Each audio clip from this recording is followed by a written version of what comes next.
Good evening, everybody. It's your boy Boston Capper with the God of Golf himself, Steve Schirmer. We're here late on a Tuesday to talk about the Valero Texas Open. Steve, how are you, buddy? I know you just did Brian's pod.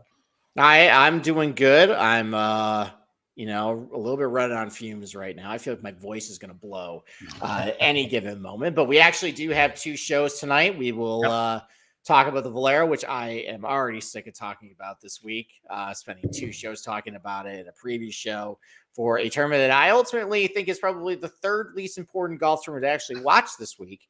But listen, you can gamble on it. I got a bunch of losers on my card. I'm really excited to get hyped about how these guys are going to completely ruin my Sunday afternoon for what seems like probably the 9th week Sunday this year.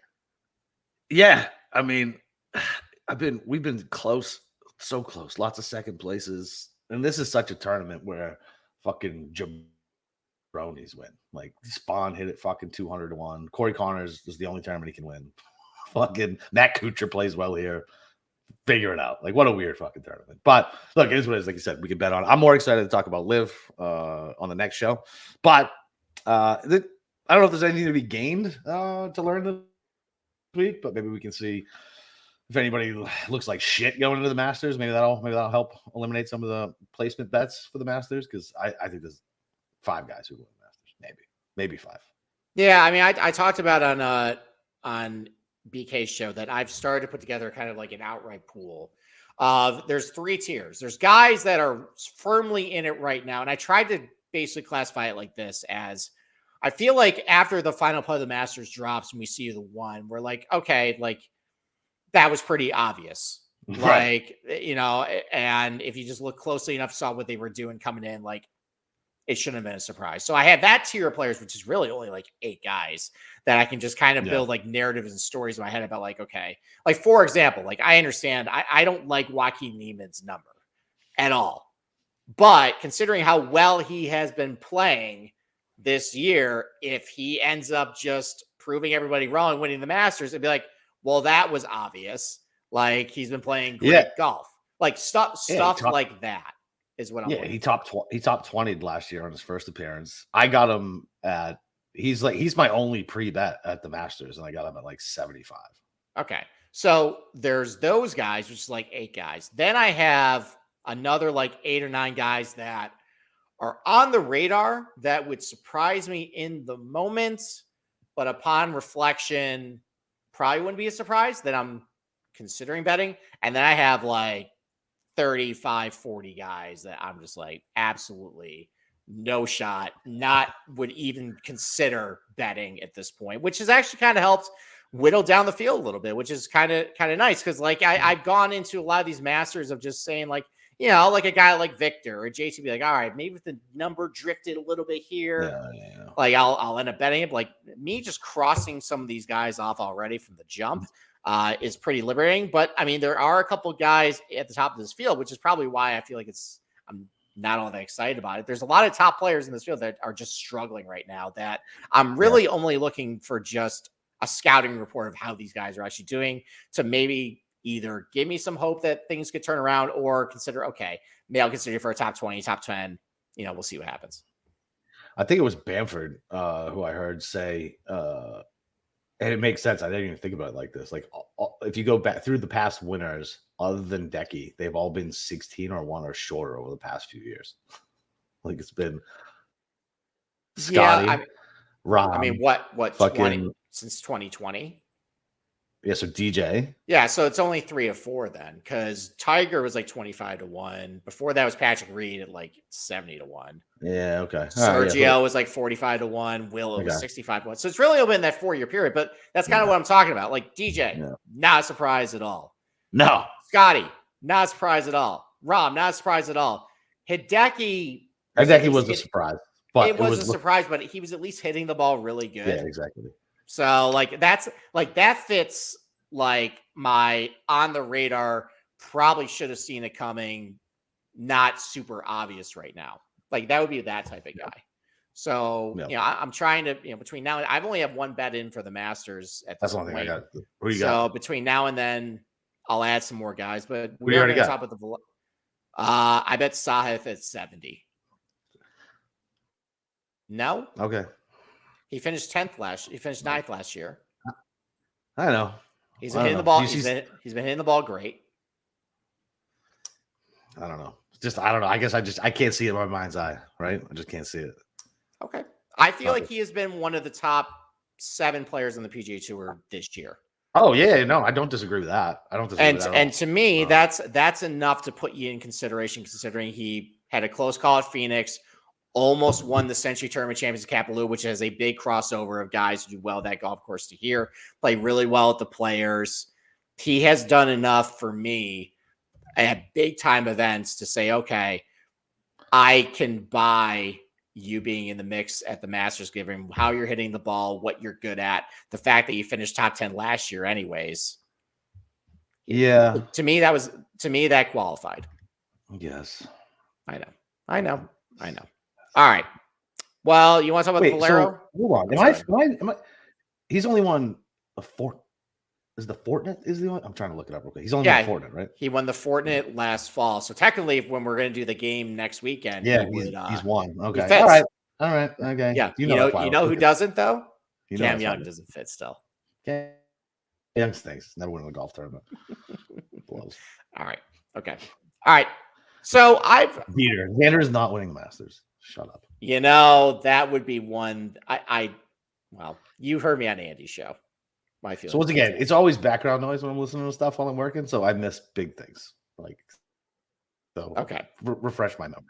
I do like the fact that everybody thinks Xander stinks right now, and the fact that he blew Riviera, the fact that he blew the Players, and everybody is just saying that Xander is terrible. But if you look at what he's been doing so far this season, tee to green, it's been amazing. The driver is back. This is his 7th Masters, which is a level jump. It is. It's a level jump. And I'm looking ahead of the forecast, and it looks like it's going to be, which is good for us because we're going warm temperatures. Let's go. No wind. Seems like pretty good Xander conditions to put up a good score. So Dieter asked, why no Xander Love? So for me, it's always he just never steps up and hits the shot he needs to hit. It's all look, he's consistent as fuck, and that's great. That's great. But yeah, I just don't think I don't know, man. He doesn't have that dog in him. He just doesn't. Okay. And, we would live stream while we're at the Masters, but they would throw us in a black ops prison waterboarders because you're not allowed to have cell phones on the golf course. So, yeah, exactly. Sorry, we will not be doing any live streaming. At least during the tournament. We can do live stream after. We can do live streaming from the Hooters, the only restaurant in Augusta. We are not going to Hooters while we're there. All right. We're all with you, John? No, I have absolutely no desire to go hang out at his RV. So, all right. Why don't we get to Valero then? Come on. So, all right. Top of the board. We've already kind of made mention of this. Yeah. I haven't bet anybody under 40-1 at this tournament. And the reason why is, other than a handful of players, it's just completely uninspiring. And a lot of guys probably are just more searching for stuff. Yeah. So, let me ask you a question. Rory has been wildly inconsistent so far this year, but he has had a chance of winning the week before a major to get everybody excited. Yeah. Any realm of possibility he does that this week, or are you just completely just sure? I mean, there's always a possibility. I mean, sure, it's a possibility, right? I mean, I'm not betting it. Look, I think he's gonna win here before he wins next week. What the fuck do I know? You know what I mean? Like it's Rory. So I don't know. He does have a tendency to do that. How many times has he won before? Maybe. Well, he's won Quail twice. Head, right? He's won the Canadian Open twice. Oh, so I had 3 off the top of my head. You're already at 4. And he won the Scottish Open last year. Yeah. Yeah. Man, that would be so fucking on brand. It would be. I would always be scared if he doesn't win. If he doesn't win, maybe I just got to start looking at Rory at Augusta. But no, I'm not fucking betting Rory. No, I'm not betting. Okay. He takes my money. I made mention on Andy's show that he asked me what do I want to see out of Rory this week. I just want to kind of see him look like he's got some semblance, some control and confidence with the ball striking. Like no more of this hitting an iron shot and the club immediately goes down to the side or just kind of, leaning this way and this way. I've been seeing a lot of that out of Rory this spring, which makes me feel like he doesn't really know where things The are slump going shoulders is what gets me with him. The slump shoulders. I can deal with the fucking and then like whatever with the club. It's the after the shot and the 30 feet of walking with your shoulders slumped and your head down, looking like fucking Linus from Charlie Brown dragging your blanket to the green. Like I can deal without that. Like, Okay. That is not confidence inspiring. All right. So, all right. I think we talked a little bit, I think we talked enough about Rory in this range. So, other guys in here, stuff we got. Here's some guys that have some stuff to prove based on how they've been playing lately. No, Spieth, Homa, Morikawa, and Fleetwood all playing pretty terrible. Yeah. Any of those, I guess, of those four, who's the most likeliest to maybe turn around this week? I guess Spieth because he's in Texas, but I have no faith in any of them. Okay. None. I mean, I guess that would be the default answer. Yeah. I mean, look, I'm taking the low hanging fruit, right? Like I'm not digging into it, but like knee jerk reaction, just Spieth. Morikawa, there's gonna be wind. Thank you. No. Homa just doesn't look right. Like I follow him around a little bit at the players, and it's something. I don't know. Something's off. Yeah. So I guess Spieth by default. Okay. I've never released this hot take into public, but I'm going to do it right now. So 2 prominent guys on the player committee who has been right in the mix of, the SSG negotiations and meeting with Yasser is Jordan Spieth and Patrick Cantlay. And both of them have been playing pretty terrible so far this spring. And I remember last year, a big knock against Rory was he was spending way too much time in the boardroom with Jay trying to hammer out all these details.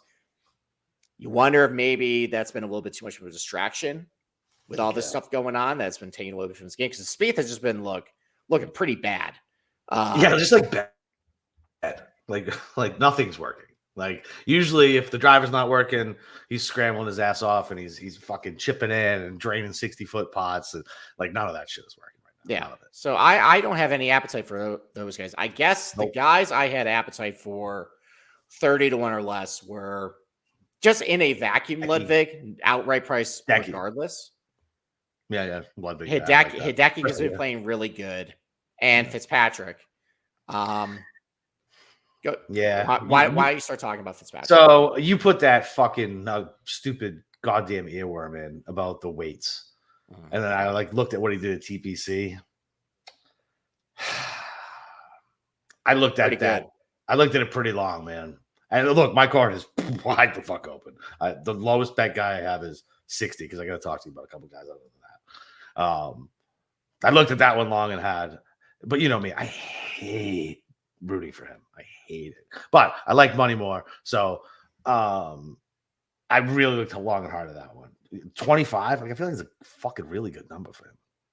I mean, I saw one as high as I think 30 at one point. Once again, I'm in Florida, so I have one option. Let me ask a general question. I mean, they have a really nice hotel and resort at the golf course. Has the Fitzpatrick's vacation? I don't know. You're gonna get JW Marriott at TBC San Antonio at some point in his life. Because if that's the case, I am taking out a second mortgage and betting it all on him. God, I can't believe that fucking narrative came through. I know. It's maybe one of the worst things that's ever happened in the history of golf. I'm so upset. I'm still upset. Yeah, I looked hard at Fitzpatrick as well. Technically, I could add him just because I got a lot of bums on my card. I got nothing but bums. But I feel like first timer at this place. So I guess we want to knock him for that. It is.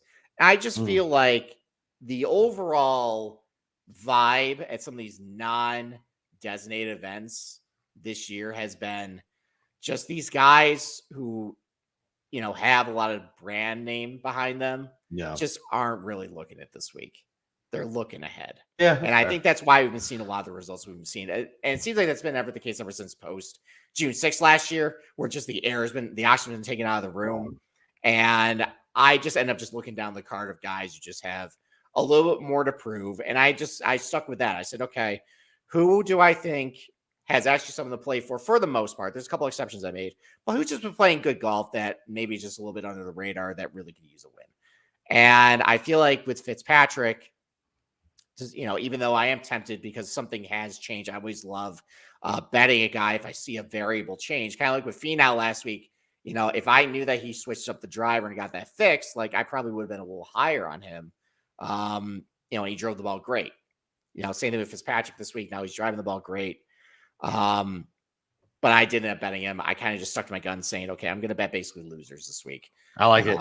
I like it. And that's my card. I'm with you. I like it. All right. All right. So the two guys, so Goober got steamed before I paid attention, which is annoying because I've been sniffing around Goober for a little bit now. Top 20s here, matchups here, coming in good form. Looks like a Texan. Absolutely. Okay. All right. So I was between Billy Ho. Billy Ho has got steamed to fucking death. Like I think the shortest number I looked around and it was the shortest number I could find on locals were like 35. Okay. 35. All right. So let me ask you, did you bet either or no? No. Fuck off, Pete. Asshole. Okay. Are you considering betting either? Yeah. So I kind of want to bet Goober. Okay. So we could tag team this so that we just, for the good of the show, we both have a piece of this so we can tell. All right, let's go. I'll bet Goober. So by the way, for anybody new, Goober is Harris English. No, so I bet Harris English, which means you would get Billy Horschel in this little agreement here. No, because then I get FOMO. Fuck that. No shot. Okay, so you want to bet Harris English with me? Yeah, we'll just go in together. So we can pitch on something. So I end up betting Horschel positional, which means lock of the century Horschel's going to win this thing. And Harris English outright. I just like how Harris English has been playing lately. You just mentioned it, hitting the ball really good. The ball striking has been really good. I mean, 4 straight top 20 finishes, I think. Mm-hmm. And it reminds me, based on his profile, what he's been doing this year, reminds me a lot of that 2021 season where he won twice.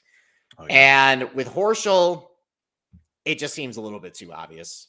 And didn't he steal our money? He stole our money. He screwed us a lot. No, in the really long playoff. Who the hell? We had like a long shot. Who was it? Do you remember? No, that might have been pre-show.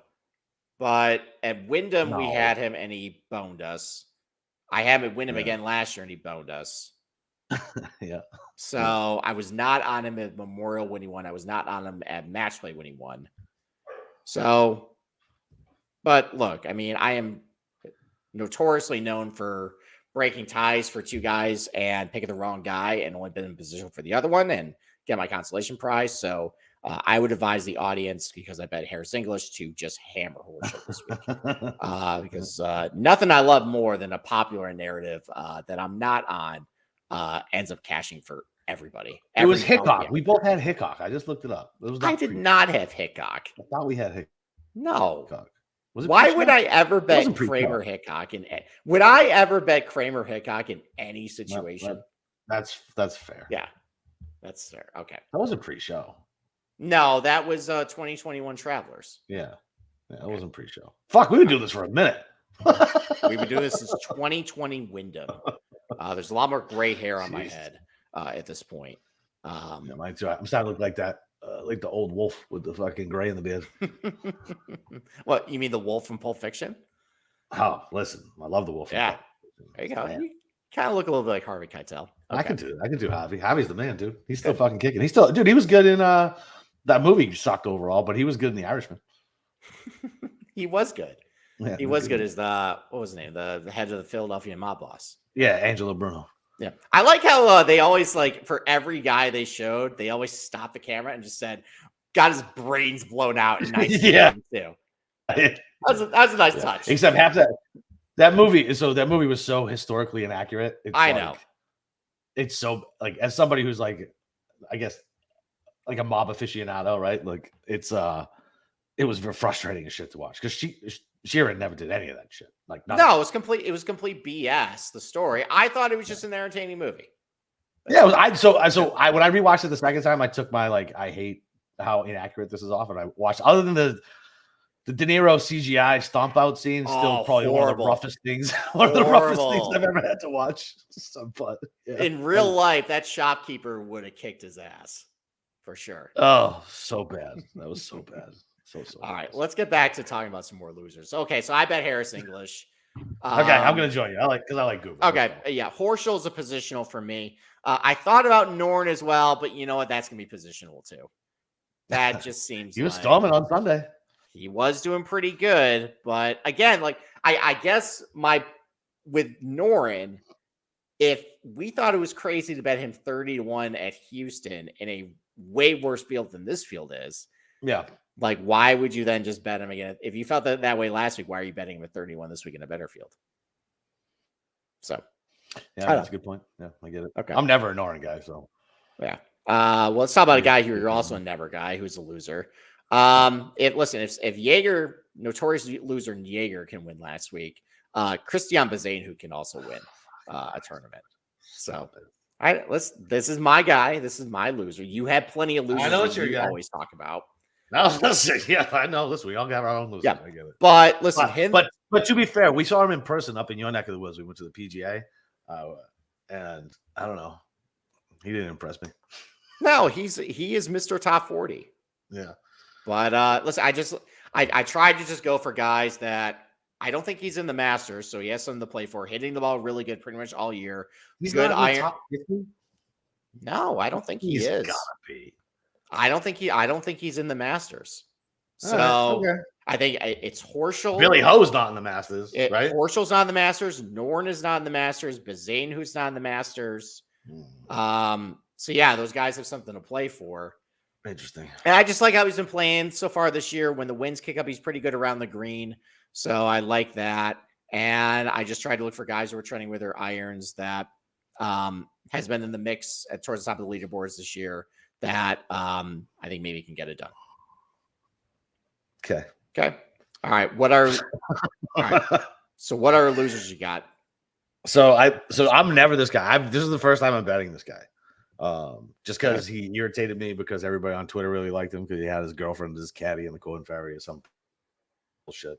According to you, he only plays well in coastal courses with honeymoon locations, which technically, you know, if you're looking for a low budget honeymoon location, the JW Marriott at TPC San Antonio with the lazy river might be a good option for you. In Texas, you're in the short road to divorce. If you're taking your fucking newlywed wife to Texas, no offense, Cameron. So Akshay, dude, he looked pretty good over the weekend. The numbers looked all right. Tee to green. Maybe you take it as like a learning experience. What he did on was it 8? I remember when Cam mushed him, but what? Well, I feel like we got to bring Cam in for this since we're talking about Akshay because that is the. I don't know if he's paying attention. Cam's not even paying attention right now. He's missing this moment here. That's fine. We can throw him on at the end of the show. Yeah, but Akshay at 60. I thought that was fun. Okay. All right. I also bet Akshay at 65, though. But whatever. 65, 60 doesn't matter. But listen, I know. Now we're on two of the same guys, and it's fine. I offered you don't want my stink on you. I offered you the opportunity to go with Horschel, and so we have our bases covered here. I won't do it. I love to hit a top 20 on the guy who wins. I told you I can't bet Billy Horschel anymore because listen, I'd ruin it for everybody else because whenever I bet money on him, he immediately loses. Whenever I bet money against him, he crushes whatever matchup I bet. Well, then let me actually ask you a question then. Don't you hate really public narratives coming through? Yeah. Okay, so the super public donkey chalk narrative that Billy Horschel playing really good, wants to get back to the Masters, really excited for it. Don't you want to mush it with your stink anyways? Oh. The sabotage bet? I'm going to bet Billy Horschel. I'm betting Billy Horschel. There you go. My man. I love it. Billy Horschel. There you go. All right. Well, I also bet Akshay just playing really good. I was impressed with what I saw last week at Houston, despite the fact of Cam's indiscretions ruining a win for him. I'm willing to go back to him this week. What's more shocking than the mush is the fact that he didn't realize he mushed him. Oh, man. Cam, you want to come on for this? Are you listening? Is he paying attention now? He is paying attention. Here he is. Oh, now you're listen. We called your name 5 minutes ago. No. So let's stop for a second. You're gonna have to preface what you did and what exactly you said. And you're going to let the public decide. You can defend it, but you have to present the facts in the case. Okay, I said exactly that. I love Akshay, which I do. I've always loved Akshay since he won me my. All right, I don't need the adjectives. Say what you said. Just say what you said. I said, No I fluff. love Akshay. I wish I was on him with you. And it just happened to be after he got into solo first, and then he just happened to be after that. He just happened to implode. That didn't cause the text. It's all coincidence. Mushing does not exist. Oh my God. We're never going to cash another bet on this podcast. The gambling gods are listening, Cam. Mushing exists. Mushing does not fucking exist. Reason. It's all coincidence. And I'm tired of this narrative that we can only talk shit about our golfers because talking shit doesn't mush them, but talking good about them does mush them.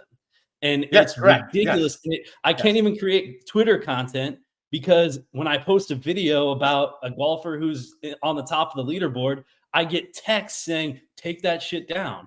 And it makes no sense. Okay. And it doesn't exist in any other gambling community besides this gambling. What are you fucking out of your mind? Of course it exists. It doesn't. I can community. If the Rangers are ahead 5-0, I could say, oh yeah, great. This is awesome. And no one would say anything. But if you texted that to me, it's different posting something like that on Twitter. But if the Bruins are up 3-0 in a playoff game, which I'm pretty sure you fucking did last year, and they went on to lose the goddamn series, you can mush. It's the texting is the most intimate level of mushing. Now, I will say that so Matt, I love Matt. Matt and I are friends, but I didn't realize that he legitimately thought that I was doing that on purpose to mush him. That is different. If you specifically talk about a golfer to someone, like you said, like a text, and say, oh yeah, they're gonna win the whole tournament after they hit a 20-foot birdie and get in solo first or whatever. If you go specifically text them, that is kind of messed up, I will say. But like tweeting like, hell yeah, awesome putt, Akshay, that's not mushing. But you texted. But that's not what you really said. See, here's where the line is blurred, okay? Okay. It's okay, at least in my book. It is okay to talk about things that have happened, not things that are currently like how somebody is in their current state or things that can happen. That is where you start running, blurring the lines a little bit.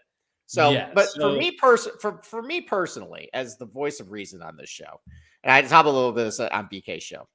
So Matt got really mad at me because of that text, which was 100% genuine. Did not mean to specifically mush Akshay. I legitimately love Akshay versus Murder One, and I wanted to have a bet on Akshay because I wanted him to win. But Matt got really mad and left our group the chat because I said this, and I texted him after the tournament was over because after he left, I took that personally, and I was like, then I was going at him. I was like trying to mush him. Now, I don't know if that's the right approach, Cam. No, okay, yeah, it was petty of me, I will admit.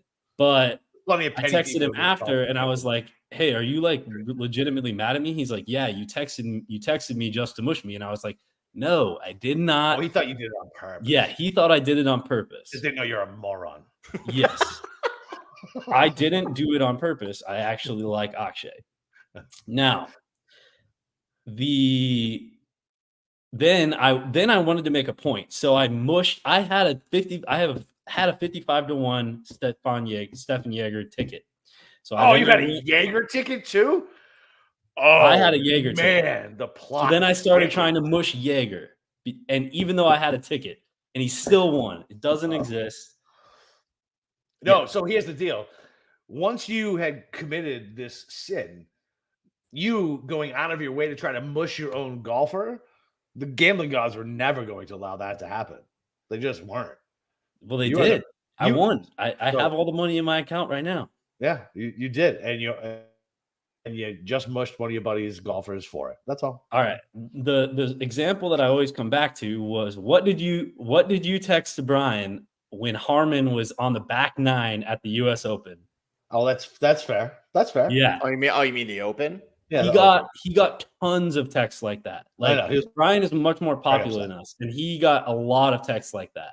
And he was tweeting about Scotty coming back and beating no, it wasn't Scotty, but like he had like 3 of the top 4 guys last week and ended up it was losing. bad. Yeah, it was all over it. Yeah, the players. The players. Okay, yeah, it was the players.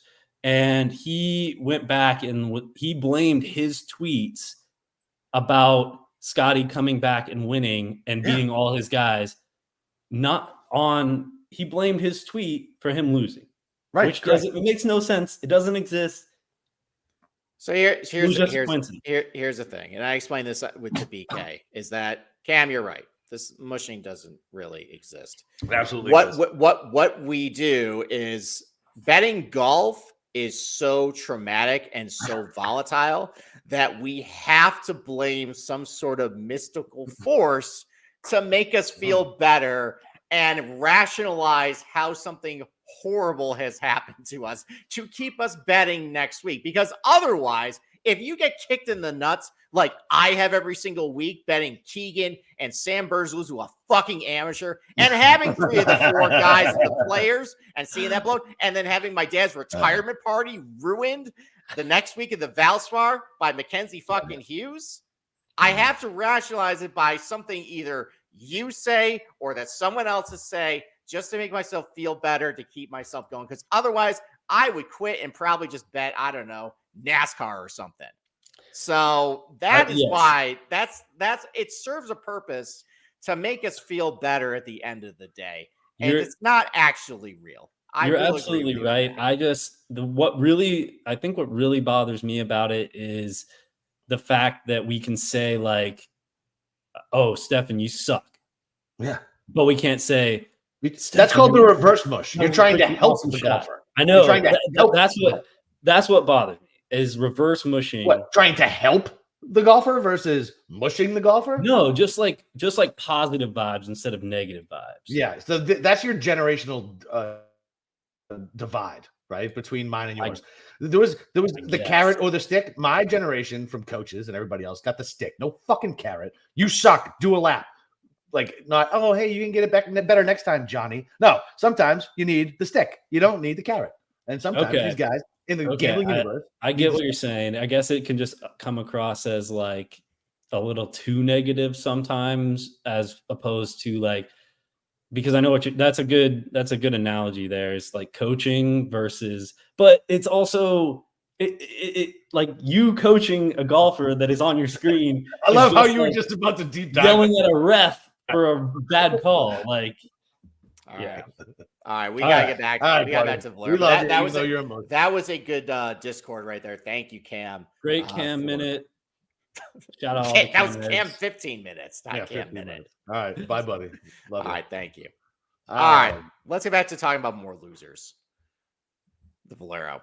So where do we leave off? Akshay. All right, so we both are on Akshay. Akshay's a loser, yeah. Okay, and we decided that even though we both said mushing isn't really real, when you bet Billy Horschel, apparently bad things happen. So you are going to I never agreed that mushing isn't real. I think mushing is very fucking real. Okay, so you're going to purposely sabotage Billy Horschel this week for everybody. Correct. Okay, and I guess we'll see. This is it. We're going to do our science experiment. If Billy Horschel wins, then mushing doesn't exist. If Billy Horschel doesn't win, mushing exists. Fact, end of story. Okay. All right. Let's talk about some more losers we bet. Anybody else under 100 to 1 you bet? I was thinking, so I did Lee just because I did him last week and he was in good form. Plays good in Texas in my brain. I know it's only on one course. Don't care. A bunch of losers. I like Cage Lee. Okay. All right. I also bet Cage Lee at 121, but he's under 100 right now. I mean, if you take out what happened with the players, which is kind of a bad excuse, but Tina Green's been playing great. So fun. 2 top 10 finishes there. Winner in Texas, Yep. that would 2-time winner in Texas. Yeah, I don't think he's in the Masters yet, so that would fit, Nope. some of the criteria I'm looking for. So, What do you think about Højgaard? No, No, I get it. I'm I trying. haven't bet him yet. He was just on my. He's on my question mark side of my paper. I'm trying not to just assume. Well, I kind of like this guy. He's just going to magically turn it around at this thing. He's in the Masters next week. Yeah, So nothing really to play for, and I'm just done trying to just get too cute with this. I'm saying, well, he's just going to magically turn around this week, especially in an age where I feel like these events just don't really matter a whole lot in the grand scheme of things, and I think these players know it. Yeah. So I'm out on him. I did bet big loser, a guy who goes sideways and has really cost me a lot of money last couple of tournaments, and I think positionals. I did think though 75-1 on Keith Mitchell. Oh, Jesus, was a Christ, little unfair. Dude. Stop betting him. Okay.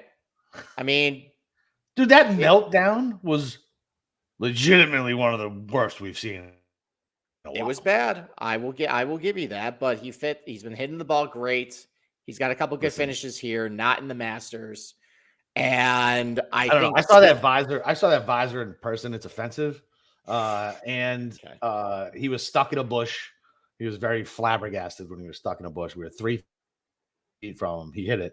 Oh, I gave you the running update. And then he hit it 3 feet in front of him into another bush. Yeah, and I literally just need him to finish, I think, top 40 at like plus 175. And I think he was like second place at the time. And he finished like DFL for the week. Not great. Yeah. But I think he played well in Mexico, played well Cognizant, played well here. 75-1 for a guy hitting the ball pretty good on a ball strikers golf course where guys can show up with good ball striking and just can't putt a lick and win. That's basically Keith Mitchell at this point. So, and then most looking 32-year-old he's ever seen. And then also, another Corey Connors type that hits the ball great, can't putt. He's also old as dirt too. Lucas Glover, 90-1. Good form. Oh, I don't hate that. I was looking at him. Okay. All right, talk to me a little bit about him. Oh, I mean, listen, he's hitting Sweaty McGee. I relate to that poor bastard so much when he was sweating through his fucking clothes on those tournaments he was winning as a Florida golfer. Like, to have to change my shirt at the turn. Like, yeah. That is true. I mean, it fits the blueprint of just impeccable ball striker. You can't putt a lick. He's got a couple top 10 finishes here. And if the wind does kick up, he's really good around the green. Good bunker player, too. Okay. So 90-1 on Lucas Glover. I don't hate it. I'll take that. And then bunch of bums that I bet as well. I already talked about occasionally 120-1. I got suckered back into Sam Ryder. He fucking got 11th at Valspar. I know, yeah. He's coming off a good finish. So, all right. So there's that with him. I got suckered back into Sam Ryder, 100-1. I just like how his iron play's been, and he finished third here last year. So why not? Yeah, I remember that. Andrew Novak, 150-1, continues to hit the ball pretty well. I'm back on Novak too. Okay. Ryan Moore, 170-1. Tee to Green's been awesome last 3 tournaments. Ryan Moore stinks. Okay. Ryan Moore stinks, but he's been all right. Let me go over what he's done the last 3 tournaments, Tee to Green. I know what he's done. Do you really know? He's Ryan Moore. Yeah, he stinks. Okay. Novak, by the way, Novak is just a guy now that I am pot committed to. And I'm gonna have to bat every fucking tournament. That's a recipe for disaster. That's fucking terrifying. All right. Ryan Moore gained 7 strokes at Players, 11 at Valspar, 6 at Houston Open. Yeah. He's not keeping. Okay. For 170-1. Yeah, listen, that's fine. Listen, it's 170. I'm not really shitting. Right. I'm just telling you. Okay. Nate Lashley, 220-1. You're such a whore for that guy. I am, but you know what? BK is on this with me, and I feel good about that. Just hitting the ball really good. He's won on the VG Tour before. Not a great track record of Valero, but he's got an 18th place finish, so it gives me a little hope for upside. And then look, I poo-pooed this guy. Slut for last week, Schirmer. I poo-pooed this guy who is an alma mater of our producer here a couple weeks ago. Amen. But I look back at the data. He's playing pretty good golf. Hit the ball really good last week. Didn't putt all that great. Texas guy, Chandler Phillips, 270-1. I thought that was a high price for a guy who has been hitting the ball really good tee to green his last 5 or so tournaments. Gained 5 strokes in Mexico, 4 at Cognizant. Was only 1 round before he withdrew, but he had a really good opening round. Gained 4.6 at Valspar. Gained our 2.3 last week at Houston. So I've been Okay. largely unimpressed by a lot of the Corn Ferry graduates. He's been actually a guy who's shown some consistency. All right. So I'll at 271, I figure I would take a little bit on that. All right, so I get a Corn Ferry guy, graduate last year. He has been fucking on fire since the Classic. Max Grierson? Yep. Grierson? Ned Ryerson? Yeah, exactly. That's what went through my brain. That's why I fucked it up. I immediately pictured him talking to Bill Murray. Needle Nose Ned? Greiserman, right? Dude, he's fucking Max he's Grierson. 150 to 1. Just fucking top 10 at Houston. Tee to green, almost 5 strokes, 33rd at the Valspar. Fucking Puerto Rico. I don't have this, we don't have it, but strokes gained total is still over 6. And yeah, dude, I mean, fucking why not? He's definitely trending. And this is a tournament where fucking losers win. He's long off the tee, which seems to matter a little more here lately. Yeah, man. Fucking, yeah. 150 to 1. I'd love that. Okay. All right. Once again, never seen. I don't think I've seen. I might have seen him take a swing on Sunday, but I can't be sure. They showed a couple putts of him on Sunday. Yeah. That's usually what they do.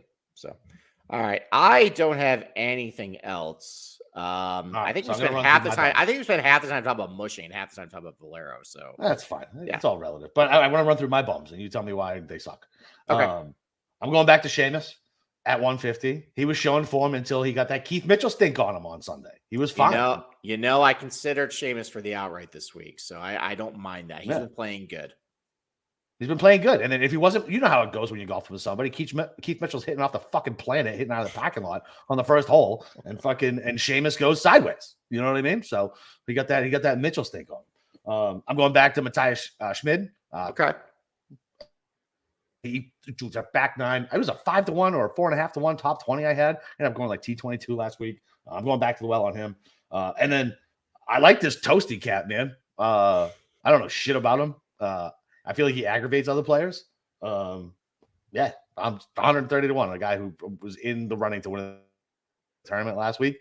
You know me. I love recent form. So 130 to 1 for I don't even know where he's from. What country is he from? He's from Argentina. All right, cool. All right, I love those guys. Those are all my guys down there. I always end up with those. Are they? What other golfers from Argentina do you Not like? Argentina, but South America in general. Oh, okay. All right. Well, they're all on live, so that's why you like them. I know. That's how I know they're all my guys, because they all leave. Yeah. Except for Johnny Vegas and Me, Camilo man. Villegas did not take the checks for whatever reason. The only South Americans. Dumbest thing they've ever fucking done. They should have absolutely taken it. Vegas should. I don't understand why Vegas didn't take checks. He played it in a couple Saudi internationals, and He had fucking like Saudi golf on his neck before live even was a thing. Yeah, I'm not sure why he didn't take a contract. He would fit pretty good on Torquay. He would have. That would have been great. Yeah. Torquay. All right. I got nothing else. Nah, I'll come out with a full cat. I'll do my positions and shit like that tonight. Will you actually release the card early so you don't aggravate our producer? Probably not. Okay, great. I'm just being honest. All right, Cam, you're gonna have to start just writing this stuff down on the show to prevent our fans from getting really annoyed that we don't put a card out until 9 p.m. on Wednesday when all the All right. I'll do it in the fucking morning. All right, I'll do it in the morning. Thank you. I'll just leave off the first round leaders and I'll post them on Twitter. That's what I did last week, because it takes me a little longer to do my first round leaders. I don't like to pull the trigger on those until late. And now I'm looking at like my 3-ball stuff, because that's my new crack. So I'll just give out my positionals, matchups, and outrights, and then I'll just post all the shit on Twitter. Okay. All right. So we will take a short break, and then we will talk about Live Miami. And I'm very excited to talk about some really terrible golf course design in a little bit. Yeah, well, listen, it's not about the golf design. It's about the caliber of players we're going to get to see, and of course, that we're somewhat familiar with. And yeah, man, I'm excited for you to talk to me about it so we can walk through the betting card. Okay. All right. So I'll see you shortly in a little bit. See you in a little bit. Later.